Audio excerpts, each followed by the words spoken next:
David. David. He's falling in a beautiful swirling pattern. David.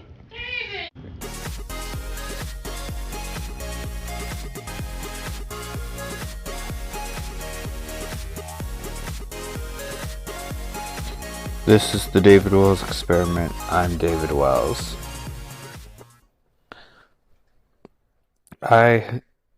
What is it? Oh yeah. I low-key kind of regret being such a good kid when I was younger. Maybe not so much that I was being a good kid, but I guess a more proper thing to say would be I regret being so obedient. Like doing whatever grown-ups told me to do. Like,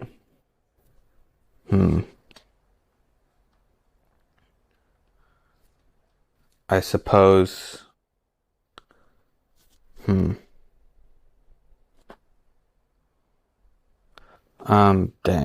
I guess I shouldn't have done a podcast when I was so tired. I've got to stop saying that. But, I don't know, that's kind of one of the first things I thought today was, and maybe it isn't even so much that I regret being just so obedient, but I guess I just wish I'd stood up for myself a bit more when I was younger. Like, made my voice known, even if there were some negative consequences. I can't help but wonder maybe I'd be further along in life. It just kind of felt like your whole thing was just do what grown-ups say and everything will be good, even though that wasn't the case. Even though, oh, I'll do what grown-ups say, but because they're a bunch of tools and they believe in group punishment, it doesn't work out that way for you. I remember when I was younger, they put all this pressure on us, my class, because we were the oldest class there at my high school.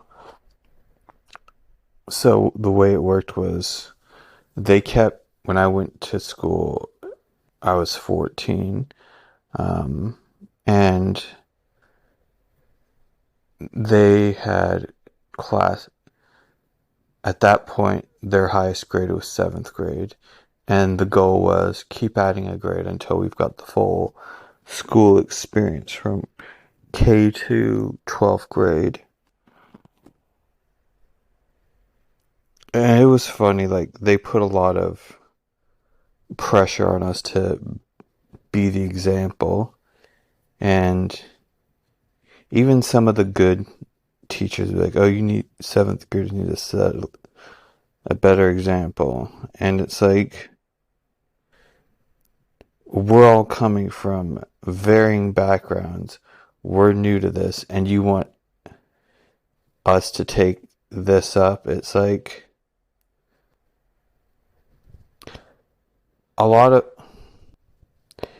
I find it hugely ironic given that like 80% of like most of us, the vast majority of us came from like broken homes, and they have the gall to say y'all need to set an example. It's like, no, how about you guys do your job and stop farming it off on children? Because we were children. We were like 12 or 14. And it's like, why should we make things easier for you? Walk us through the logic that led you to that conclusion. Yeah, I get it. You guys are doing something that you think is nice. You're volunteering your time to try to educate us. That's cool. Nobody's discounting that. But I don't know how good of a job you guys actually did. One or two of you really made a difference, but a lot of you guys were just tools. And to some of the kids who were really trying, you guys were still. I like to keep this a family friendly podcast, but even just recollecting things, remembering, it's making me want to veer off from that. But I'm better than the things they tried to turn me into, so I can show some restraint. And as I've said before, this is kind of therapy for me. I've I might be repeating myself, but that's something you guys are used to hearing me say. I remember hearing them say, like, they devoted so much time, even if it didn't happen all the time, it happened enough where every day we'd have like a short little service, and before we got on with the school, and it's so funny how you can take something good and just because of its association with a negative experience, it can just irk you or make you feel like, I don't like this. I remember they say, He is risen before all of us, and we be expected to say, He is risen indeed. And it's like, I believe that. It's a nice sentiment. It's something I believe in. But just because of the negative experience I had at my school, it's kind of like, man, you guys had to take a phrase that's nice, it's a good thing, and make it negative simply because I don't know why. I think I was the wrong kid to go to a private school. Maybe that's just the libertarian in me. But I think back and I'm like, should have dropped out on day one, just walked over to the bookstore. It was like a 20-minute walk away. I should I know my dad would have spanked me. He would have punished me. But I should have endured that for freedom. But the thing is, I wasn't raised to try to be a grown up. I was raised to just be obedient.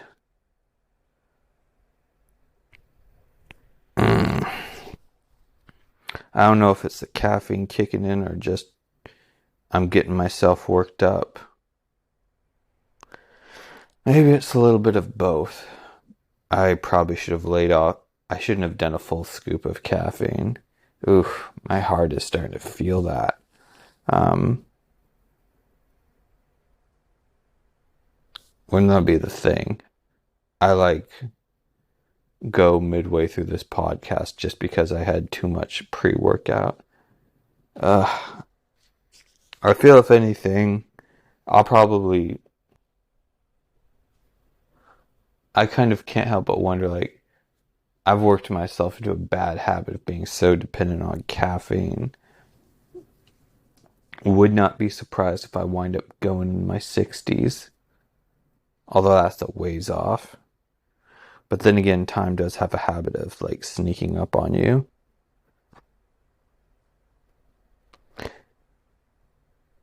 Like, it's so funny. I see some kids today who are like so well rounded, and it's like,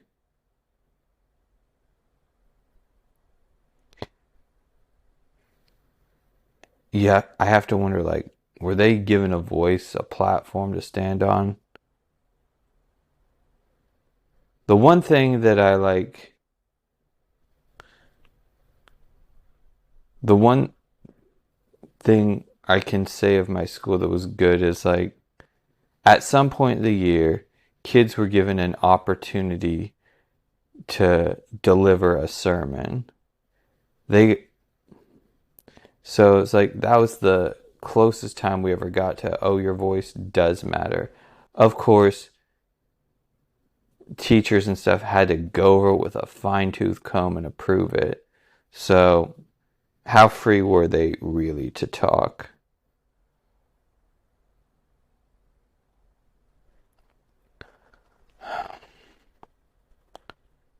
But now that I'm not under their thumb, I'm gonna talk as much as I want. And I really wish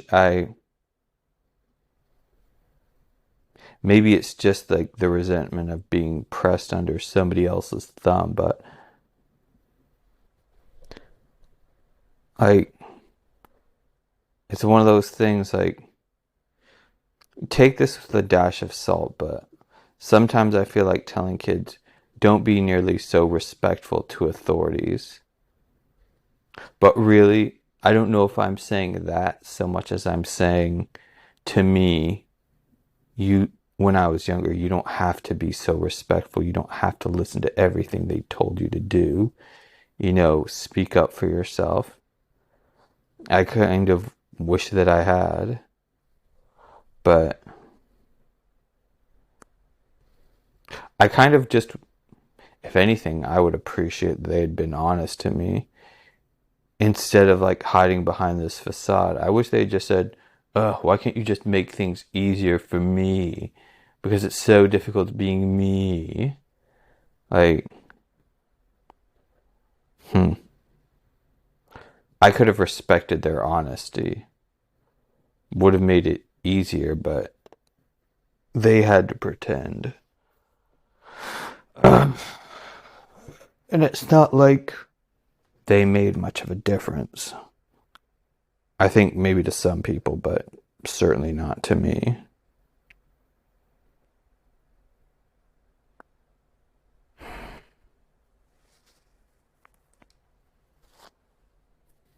I am probably not starting this day on the right foot,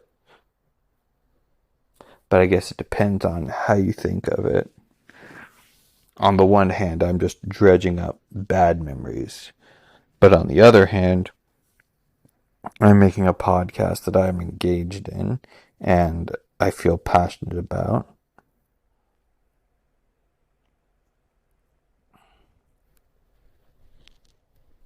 And it's better to talk about things than it is to keep it bottled up. They hated it when you would roll your eyes. Like, I remember one time some chick got chastised and they could kind of tell that she was rolling their eyes and like, hey. And it's like, well, what? Do you really deserve so much respect that you can't even deal with that? I mean, most of what you have to tell them is like not that important. I can't think of any of like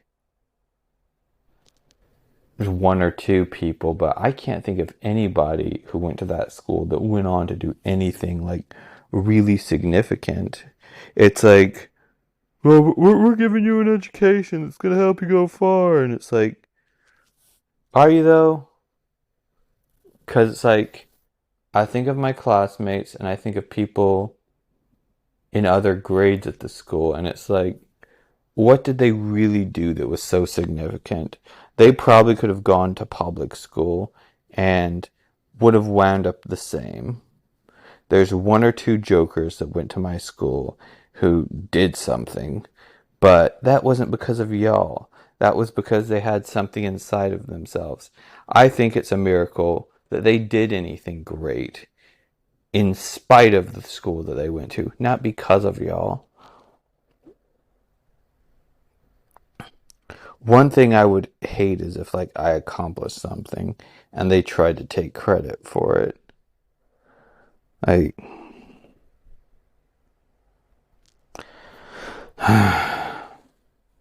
hmm. It wasn't a good thing for me. I remember I was going through a really difficult spot in my life and I did not need that harshness. It was like wake up, go to school, and then it's like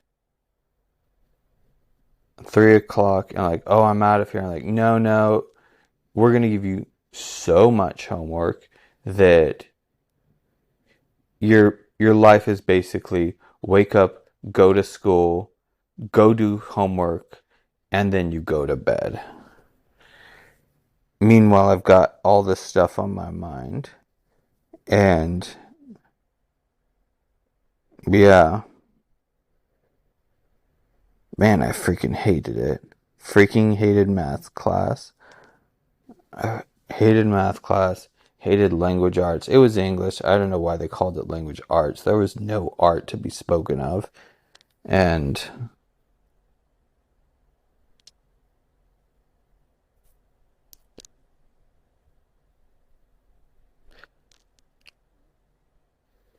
I wish I could tell my teachers what you had to taught me didn't matter. Because certainly they believed that we didn't matter. They would openly tell us, they would work into some of their sermons. After reading this scripture, you have no rights to protest or complain about schoolwork. Yeah, we do.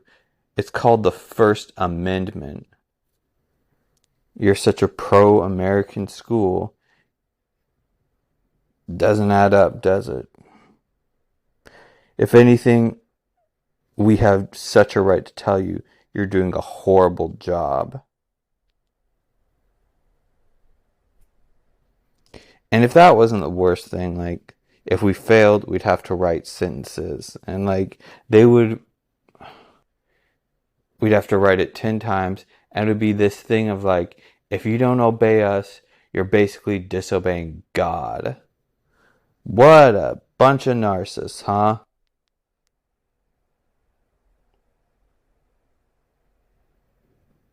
Again, I'm working myself up, but at the same time, it's like I just didn't have a good experience, and probably not why anybody clicked on this, but I am working on trying to change myself from the thing that they tried to turn me into. I remember I tried to be like the good little boy that they wanted me to be. Like, I remember during like the worship music part of like our day, the way it would work was we'd get there at like 7:30 and there would be chapel. We'd sing worship music, we'd get a short little sermon, and then we would actually start our day at school. And I remember for about 2 years, I tried to go along with it. I was like, come on, like I would be one of the few kids in my grade who would like kind of I would sing and clap along to for the first 2 years. It was I think it wasn't until like third grade or no, not third grade. It wasn't until the third or the fourth year that I was there where they kind of after fifth grade we'd have our own private we'd have a different worship service because up until that point the worship service that we had was all the grades together, and it felt kind of juvenile and marketed towards younger kids. So maybe that was one reason why most of my classmates didn't feel like participating. And again, we'd get criticized like, you guys need to set a better example. And it's like, well, make us. Give us a reason to want to, other than you have to. Because we don't have to do anything. But I tried to be the good kid. I saw that there were younger kids. And they'd say, like, come on, be an example. I'm like, I'm doing that. I'm trying to be the example. But after 2 years of trying to participate and trying to be the good guy, They just wore me down and I stopped trying because none of my efforts seemed to get any praise from them. None of me trying to be the good example, the good guy, seemed to warrant their favor. So it's like, okay, if all I'm going to get is criticism, I'm not doing anything that you tell me to do. Like, I'm not going to go along. I'm not going to try to be the good example because all that happens is I get criticized for other people's mistakes. So, this is your fault.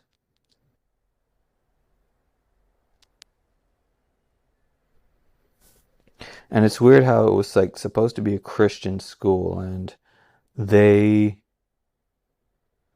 so many of my teachers have like just fallen away. So many of the teachers like, the way you guys act, you should ask yourselves, am I even really a Christian? They were so high and mighty and like, I will freely admit I am not the best example of the faith. You guys are probably listening to this podcast and thinking like, yeah, you certainly aren't. But I'll freely admit that. I would I'll freely admit that I'm probably like the Taco Bell example of the Christian faith. Not that great at it. Not the best example. I don't think I'm good. I don't think I'm necessarily somebody who you should emulate. But at least I'm honest. I won't say, oh, you should try to act like me because I do such a good job. No, there are vastly superior examples of an example of what a Christian is. And if anything, I would say, do not act like me because I'm not always happy. I don't always have peace if you haven't listened to this podcast. But I try. I try and I'm honest. And if anything, I'm kind of shocked. Like, I was not like the holy one who was like crying about Jesus and saying like, if you just accept him, and I'm like, oh yeah, Jesus. And it's a weird thing to see all the people who get worked up and emotional, how they just kind of fell away. And I wasn't that dude. I would just kind of sit there awkwardly as people were getting worked up. And so many of my teachers and classmates, they fell away, but for whatever reason, me of all people, I'm still here. And I know it sounds like a rant, but I try to show, maybe because I had such a bad experience, I try to show a little bit of grace. Try to be the thing that they seem to work their hardest to hold. I have to think about that. I'm trying to be the thing that they seem to work their hardest to not make me be. I'm trying to be the thing. Okay, better way to say it. I'm trying to not be the thing they seem to want to make me be. Sometimes it feels like I wound up being that anyway. But all you can do is try. Try to not be a complete and absolute tool that just makes other people's lives miserable. Sometimes I feel like I fail at that miserably. Other times, you know, I remember one girl at my work, she recalled that she would come through the drive-thru and say, "You were always so nice to us or my family." And I'm like, "That's cool." Same girl. Yesterday I walked up to my work and she was working in drive-thru on iPads and she saw me wearing my funny hat and I could tell that put such a big smile on her face. So Kind of makes me think of the end of the movie Logan. Spoiler alert if you haven't seen a movie that's been out for like 7 or 6 years. When, Hugh Jackman, at the time we thought, oh, this is the last time he's doing this. Um, in that movie, he got killed by his stronger, younger clone. And even though they don't go into the detail, for some reason his mutant powers have been faltering. So he can't instantly heal and he's gotten older. And there was he suffered a fatal wound, and this young girl is like, I think she's like a clone of him or something. I forget anyway. But anyway, um, she saves him because she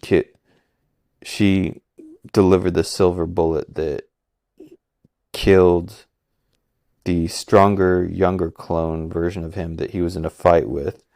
And so he's on the ground dying, and she's crying, and she walks up to him, and he says to her, "Don't be the thing they tried to make you." And who knows? Maybe they were just blind by enthusiasm. Maybe they were just blinded by their own experience. Maybe they were different people back then. Who knows if anybody would come up to me and apologize? That would be wonderful, but I'm not holding out for it. It'd be the most amazing thing in the world if some of my old teachers were like, "I'm really sorry what we put you through."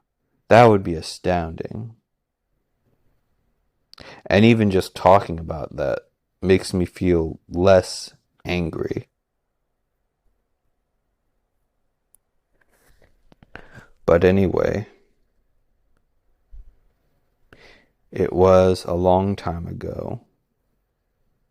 I do know one of my classmates, she went up to one of the faculty and he kind of dismissed her and was like, "You need to let it go." And it's like, why? So you can feel better about yourself?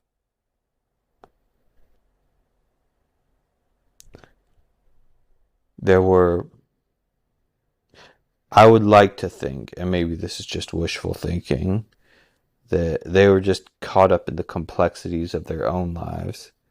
That maybe they were people who went through some rough stuff. Maybe they were trying to be, maybe they were trying to not be the thing that the grown-ups in their lives tried to make them. And maybe in the nuances of the human experience, they unintentionally wound up being that anyway. Maybe you can't be human and not hurt other people. Who knows? But we're here now. And take this with a dash of salt. You don't have to do everything that grown-ups tell you to do.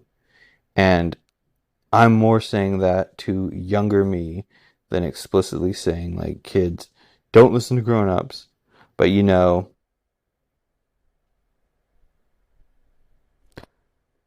I guess you'll know when you hear it if somebody tells you something like, okay, I shouldn't do that. And I wish I'd been a bit more courageous when I was younger. Maybe things would be different for me now. Maybe I wouldn't have gone through stuff that I went through. But who can say? I know C.S. Lewis said it's not a great thing to try to think about what ifs and if I had done that. And as I mentioned in one of my mental health podcasts, the best place to live is here and now. Not think about what happened in the past or think about what horrible thing is going to happen in the future. You just say to your sympathetic nervous system, you can stand down now. I've got this. All the bad stuff's not that happened isn't happening now. The bad things that will happen, it's not happening now. we're at peace. So hopefully this helped out some of y'all, and maybe it let you know you're not the only one going through this stuff. We love you, and this has been the David Wells Experience. Have an absolutely super day, and I hope that all of your dreams come true. Bye.